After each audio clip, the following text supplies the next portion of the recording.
इयं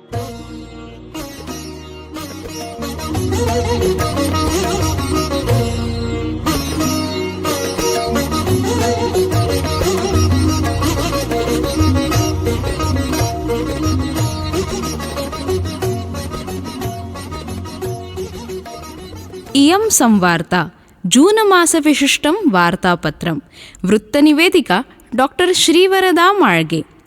कविकुलगुरु Kalidasa संस्कृतविश्वविद्यालयस्य centre for औट्रीच् program तथैव भरतमुनि ललितकलाकेन्द्रम् इत्याभ्यां बालानां कृते विशिष्टम् एकमासात्मकं ग्रीष्मशिबिरम् आयोज्यत, यत्र नृत्यं, चित्रकला, हस्तकला, आङ्ग्लसम्भाषणं, सङ्गीतम् इत्येवम् आदयो विषयाः शिक्षिताः।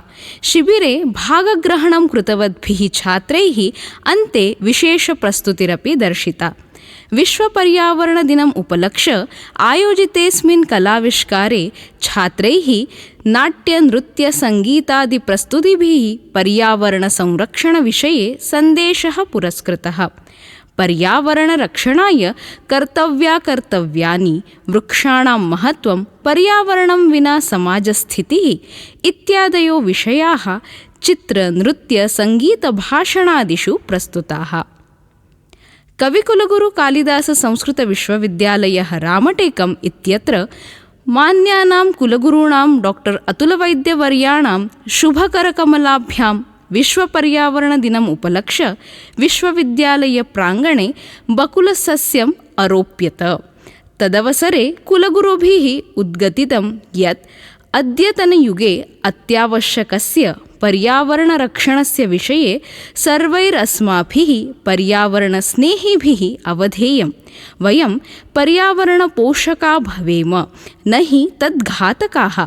शतपुत्रसमो द्रुमः इति आभाणकम् आदाय एक पेड़ माँ के नाम इति अभियानस्य अङ्गत्वेन वृक्षारोपणं तु अस्माभिः करणीयम् एव।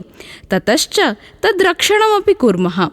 पृथ्वीमात्रे अस्माभिः वृक्षाः समारोप्य संवर्धनीया इति सङ्कल्पं वयं कुर्मः। कविकुलगुरु कालिदास संस्कृतविश्वविद्यालयस्य भारतीयधर्मतत्त्वज्ञानसंस्कृतिसङ्कायः राष्ट्रियसेवायोजना महिलाकक्षः अन्तर्गततक्रारकक्षः इत्येतेषां संयुक्ततत्त्वावधाने जूनमासस्य 21 दिनाङ्के कुलगुरूणां डॉक्टर अतुलवैद्यवर्याणां निर्देशेन रामटेकं, नागपुरं, रत्नागिरिः इति त्रिष्वपि परिसरेषु सोत्साहम् अन्ताराष्ट्रिययोगदिवसः समाचरितः। रामटेकपरिसरे प्राध्यापिका द्रव्यकारसुजाता, नागपुरे प्राध्यापिका वत्सलवारराधिका, रत्नागिरौ च प्राध्यापकः अविनाशचौहाणः, प्राध्यापिका कश्मीरादळी च योगाभ्यासम् अकारयन्। सर्वैः योगदिनस्य कृते सङ्कल्पः कृतः। योगदिनम् उपलक्ष्य विश्वविद्यालयस्य योगविभागेन महिलानां, बालानां च कृते निःशुल्कं योगशिबिरम् आयोजितम्। रामटेके ग्रीष्मशिबिरे प्रशिक्षितलघुबालैः तथैव ग्रामस्थमहिलाभिरपि योगप्रात्यक्षिकं प्रास्तूयत। विश्वविद्यालयः समग्रे समाजे योगस्य प्रचारप्रसाराभ्यां तत्परः एव इति अनेन लक्ष्यते। अन्ताराष्ट्रिययोगदिनस्य उपलक्ष्ये प्राध्यापिका ललिता चन्द्रात्रे वर्याभिः प्रतिपादितं यत् योगः शरीरस्यैव व्यायामो न, अपि तु मनोबुद्धिशरीराणां समन्वयाय अभ्यासपद्धतिरस्ति। योगः कर्मसु कौशलमस्ति।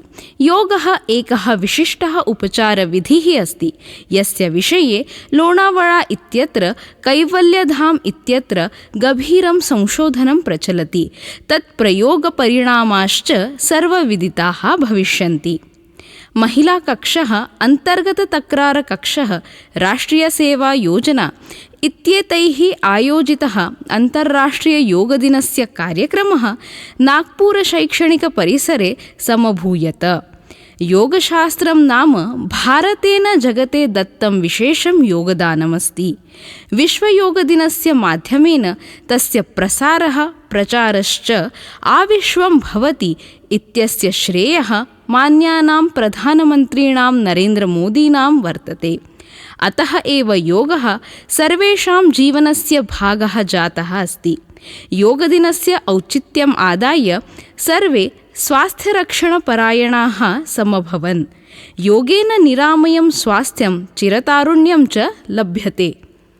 योगेन ऊर्जा उत्साहश्च सर्वत्र प्रसरतु इति अस्य योगदिनस्य आचरणे हेतुः इत्येवं प्राध्यापिका कविता होले महोदया स्वीयोद्बोधनावसरे अकथयत्।